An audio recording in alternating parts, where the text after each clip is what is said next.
On this episode, we drop in on an Institute on Climate Change in East Lansing. Then we look at a pedestrian bridge across a rail yard in Missoula. It took a long process to get the bridge built. The mayor of Houghton wants better pedestrian access in his town. What is the Livable Winter Cities Association? We talk with a professor of civil engineering about pedestrians. Finally, a neighborhood association works to make Houghton more livable and walkable. Stay tuned.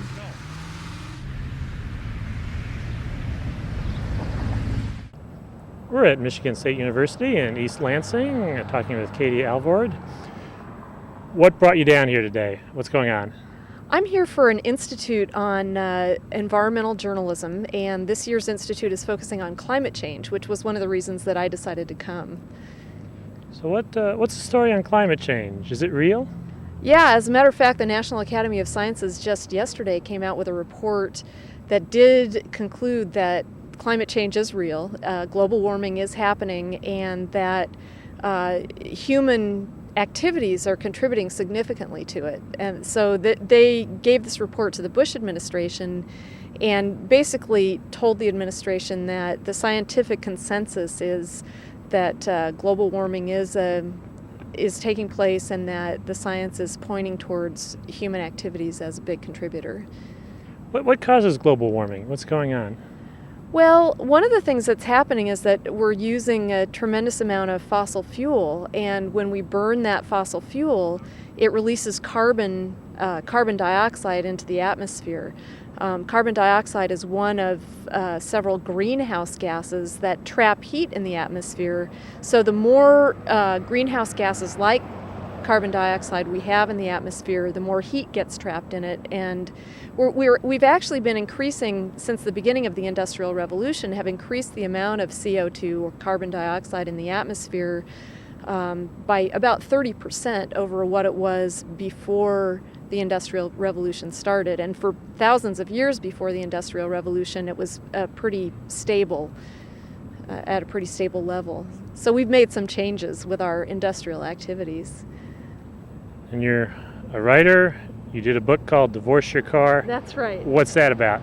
Well, Divorce Your Car is a book that talks about our love affair with the automobile, how we got into it, what some of the problems are with it, and then what we can do to get out of it. And of course, in the part where I talk about the problems, climate change is one of those problems, because automobiles and our driving behavior, actually there was a study done a couple years ago that showed that driving is actually the most environmentally harmful consumer activity, the most environmentally harmful thing we do as individuals. And one of the ways that driving harms the environment is by contributing hugely to greenhouse gas emissions, and thus to climate change. So, when you have gasoline in the car and you drive, you're burning that gasoline. It's a fossil fuel that releases CO2, and the more you drive, the more CO2 gets out there, and theoretically, then the more the earth warms up. So. The fact is that we have been driving more and more over the last few decades, and that's really increased the amount of CO2 coming from transportation. I think driving now is the fastest growing source of CO2 emissions into the atmosphere. So does Divorce Your Car give people ideas on what they can do to reduce their contribution to greenhouse gases? Exactly, and actually about half the book is the third part, which is really kind of the how do you divorce your car part. So I have in that part a chapter on walking, a chapter on bicycling, one on transit or shared transportation, one on alternative fuels, telecommunications. I mean, and then combining all these things, because really you can do a lot to reduce your driving by combining a whole bunch of different strategies. There really are some pretty innovative ways that you can do that too. For example, in the chapter on walking, I talk about walking school buses, and probably on this program people have seen some things about walking school buses and safe routes to school and things like that from time to time. So if we can use those sorts of things to increase the amount that we walk, for example, then we're really reducing the amount that we contribute to things like climate change. One of the things that I think most people don't realize is that something like a quarter of all our trips in this country, about 25% of all our trips, are less than 1 mile. And for most people, that's a very walkable distance. So we have tons of opportunities to walk instead of driving.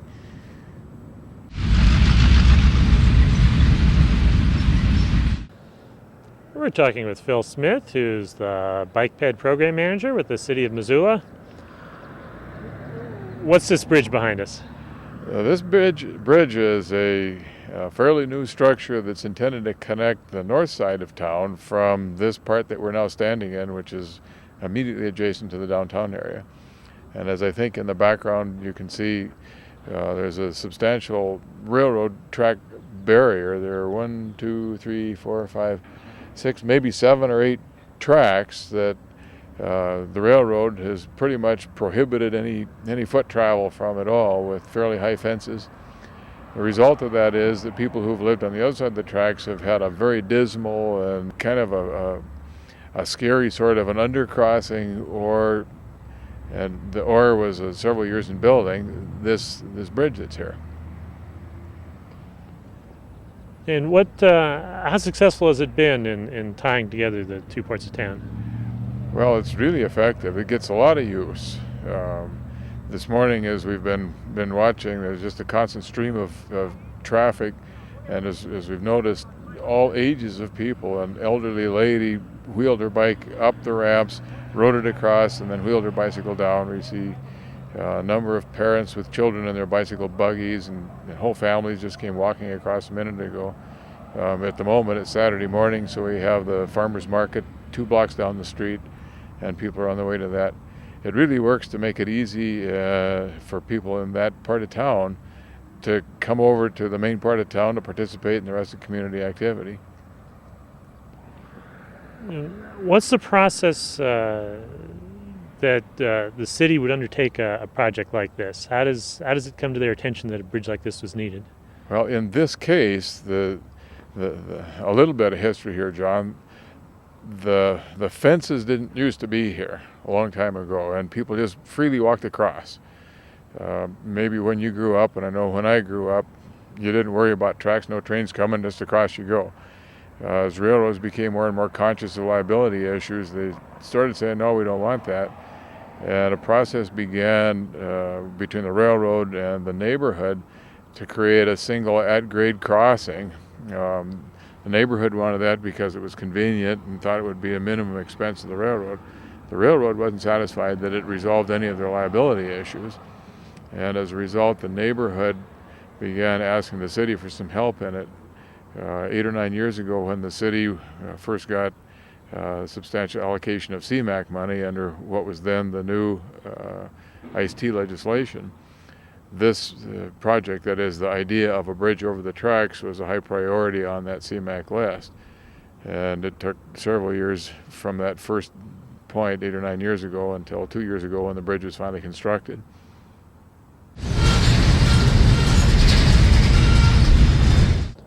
We're in Missoula, Montana, talking with John Williams.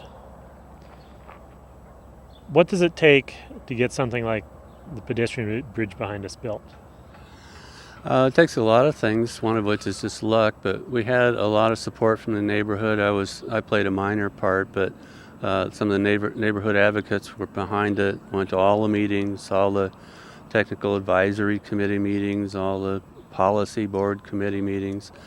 And they also were able to get the project into the long-range transportation plan, and that's a real key thing. You have to get into your work into the plan.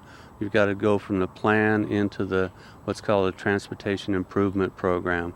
So there's sort of a chain of events that has to take place in order to get something like this built.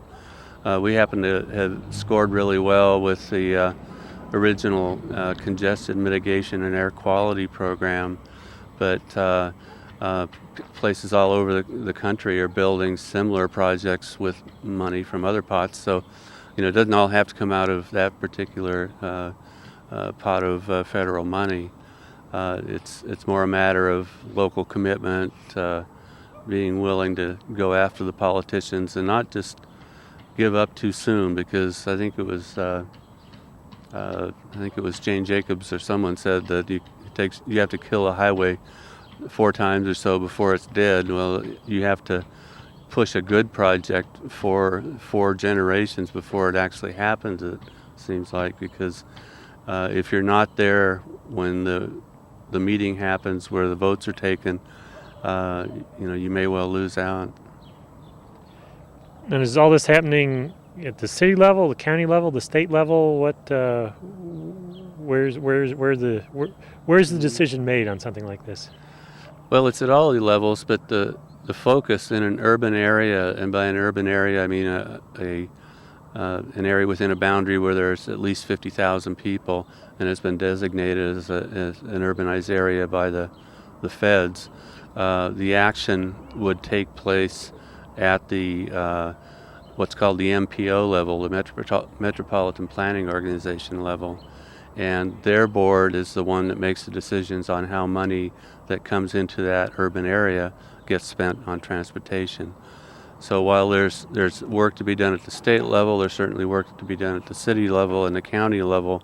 They all, in some ways, tend to come together at the MPO board. And if you want your things to happen, that's where you really need to focus. Then you add a couple of terms that went by kind of quickly: Sorry. Transportation Improvement Program, Mm-hmm. and Long-Range Plan.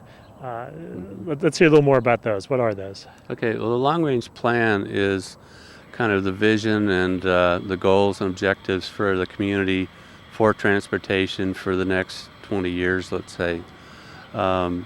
So you'll have things in there, a lot of touchy-feely things in the front end. You'll also find major projects, like if there's going to be some sort of interstate bypass or a new transit line or something, that kind of stuff will be in there. And it gets down to things that are more mundane, but it's kind of a high-level document. Out of that document, you come up with what's called the Transportation Improvement Program, and that's, in a sense, a list of projects that you're going to or intend to accomplish within the next, let's say, 3 years. I think is a typical time frame. They'll revisit that document every year, make sure that their priorities are still right. But you're not going to get federal transportation money for a project if it's not in the Transportation Improvement Program, the TIP, and it's not consistent with the long-range plan. The project itself doesn't have to be in the long-range plan, but if you can show how it helps accomplish some objectives or goals of the plan. For example, the long-range plan may say something like, we want to encourage more pedestrian travel around the community. Well, it'd be fairly easy to show that a project like this one can do exactly that, and we've seen a lot of that happening, because until this bridge was built, our primary alternative to get from this part of town, which is one of the oldest parts, to the downtown on the other side of the tracks, was a really dreadful, nasty underpass that sometimes the winos would hang out in there, and a lot of really gross graffiti and things you weren't sure you really wanted to look at. So, that was our alternative at the time, and in fact, I don't know you could even call it an alternative when it's the only way. So, this was a reaction to that problem, and it was built because the project was consistent with the plan, and it went into the Transportation Improvement Program.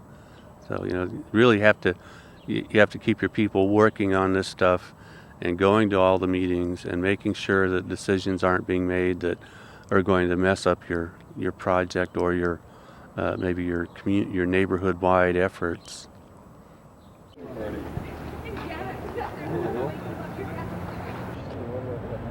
We're in Houghton, Michigan, talking with Thomas Mers, who's the mayor. What sort of challenges do you have with pedestrians here in Houghton? Well, John, one of the things is that we've, in the last 10 or 15 years, we've had a lot of development along the waterfront, looking to the north here. And approximately 4 miles of the city along the waterfront has been developed into parks. And one of the issues we face is how to get people to the parks other than by automobile. And they have to cross 2 major state highways to get there. And it's not very pedestrian friendly to cross the highways. So one of the issues we have is to work with the state to make the city more walkable, or riding bicycles, for instance, or rollerbladers or whatever, and not to encourage people to use their automobiles to get to the parks. Yeah. You also have a university in town here? Yes, we have a university, Michigan Technological University, with about 6,500 students, and we're concerned about the students. A lot of them walk back and forth to campus, and they ride bicycles. But we're unique. We average about 250, 260 inches of snow a year. So everything we do has to be geared towards dealing with the snow 7 months out of the year. And but being a university town, we're even much more concerned with pedestrians, students crossing the highways to get to the classes and things like that. What does a town like this do to deal with that much snow? Well, we have a fairly large public works budget, and we literally plow round the clock. When the snowbanks start to rise, we actually go through with huge augers and blow the snow into trucks and haul it away. But having said that, I've lived here 21 years, and the only type of tires I've ever had on my car is all-weather radials. Our roads are open all winter.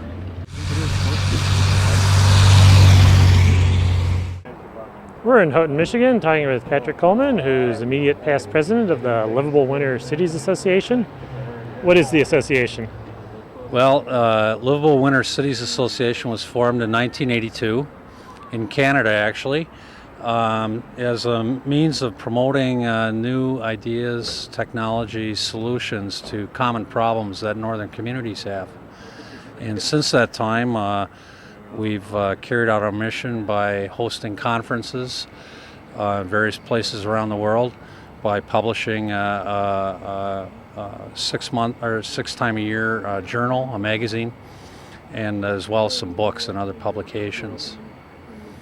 So we look for new ideas that will improve livability, quality of life in northern communities, and then promote those ideas, through our publications, through the conferences, and so forth.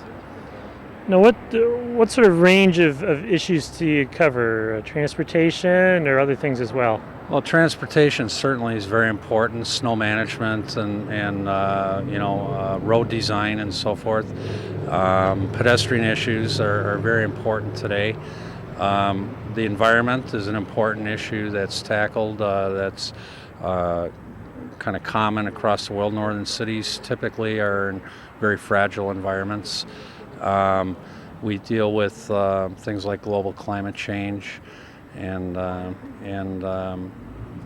other environmental issues related to the north. The environmental issues of snow management, for example, is becoming a very important issue. We deal with things like park design, downtowns such as we're in here today. In fact, Houghton won an award from Winter Cities Association in 1988 for its downtown pedestrian movement system, where you can walk from parking directly into stores through the backs. We have connections between the stores inside.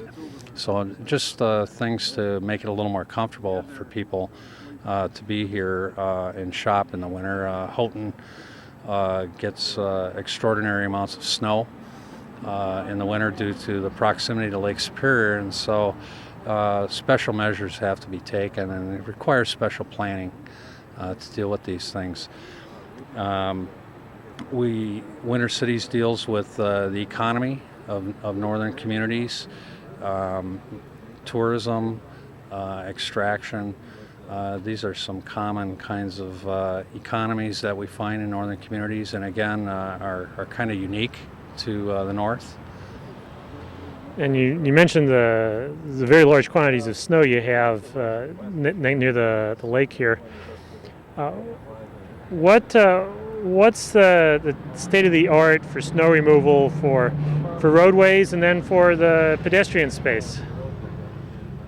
Well, for roadways, because we're in the state of Michigan, they do have bare pavement policy, but it's not always possible to achieve that in Houghton, so they do a lot of managing snowpack and using extensive use of sand and abrasives. We have a very good byproduct of the mining that went on here years ago, still available and makes very good abrasive, but extraordinary amounts of sand, some de-icers, so not that much is different. The quantities of snow do require some different equipment, and the city here is right on top of it with kind of the latest and those technologies.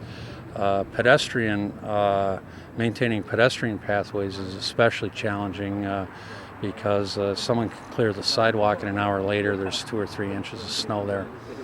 And so the people adapt. As you note here in downtown Houghton, we have very steep grades throughout downtown.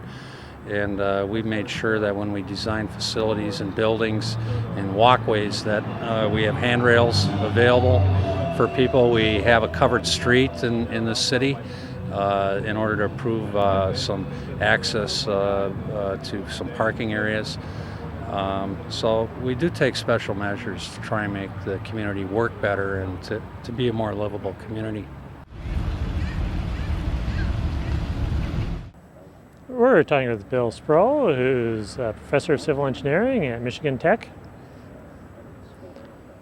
What does civil engineering include? Civil engineering, basically the really planning, design, operation of infrastructure type facilities. That includes roads and sidewalks and buildings and airports, transit systems, is really that whole area of civil engineering. Pedestrians, bicycles, what sort of attention have they gotten from an engineering education over the decades? Really, it's probably been in the 90s. There's with a lot of new federal legislation in transportation, a lot of new materials, and it's been really introduced in a lot of the traffic engineering courses and transportation planning courses now. So it's become an important aspect of transportation movement now. Do you find that the students are interested in that? Is that something that catches their imagination? I think they really were surprised that it is part of it, but there's actually a lot of planning and a lot of engineering design involved in providing for pedestrians and bicycles in our facilities. So they're actually quite fascinated by it.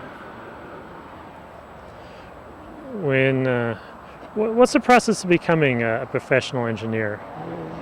Someone comes out of high school, goes through your school. What sort of training do they go through at the university and beyond? Well, basically, students graduate with a bachelor's degree, and then they sit for an exam when they graduate, practice for a few years, and then sit for another exam, and are then licensed as professional engineers in a particular state. And if they miss out on the ped and bike material when they're a student, can they ever catch up with that later on in their careers? I think what's happening now is because of the interest in pedestrians and bicycle activities, a lot of universities are now offering short courses or workshops in this particular study and this particular area. And so now a lot of students are realizing a lot of work in that area, or a lot of engineers are. So that's why they're going after these workshops and seminars to upgrade themselves in that area.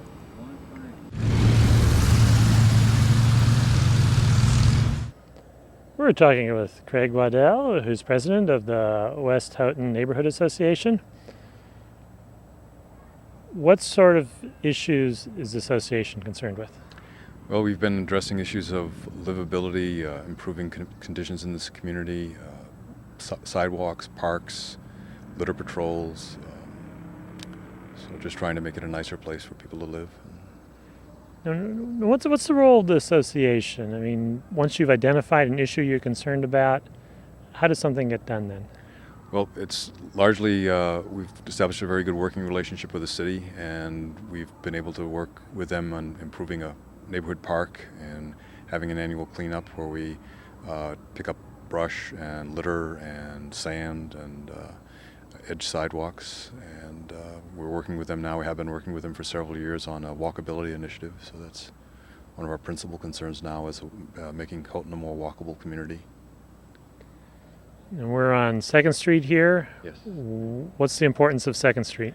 2nd Street is the direct access route to the elementary school from West Houghton. All the avenues lead into 2nd Street, and it's currently has sidewalks on 2 of the 7 blocks, and there are 5 blocks that we'd like to see sidewalk built in order to improve safe pedestrian access to the elementary school. How do you deal from the very small scale, a block of missing sidewalk, to the broader issues of walkability in the whole city? Well, when we formed our group about 3.5 years ago, one of the first things that people expressed concern about was the status of the sidewalks in West Houghton. And so we began looking at sidewalks, and as we discussed them and read more about walkability issues, we realized that pedestrian safety was more the issue, that it wasn't just sidewalks. It might mean crosswalks, it might mean lights, it might mean traffic speed limits and so forth. And as we continued to look at that, we broadened it still further to the idea of walkability, which includes not only pedestrian safety but also health issues, looking at walkability as a public health issue. People, since World War II at least, the communities have been structured more around automobiles than around pedestrians. And we realize that people are gaining weight, having heart problems that could be addressed by making communities more walkable. It's also an environmental issue because people drive more and use more fossil fuels, pollute more, and so forth. And it's also a community issue to get people out, again, walking around, getting to know each other, getting to enjoy their community on foot. So we see this walkability as a much broader issue than just pedestrian safety, although that still is, I think, the primary issue that people are concerned with. But it's an issue that addresses health, environment, and community as well as safety. Visit us on the internet at www.pedestrians.org.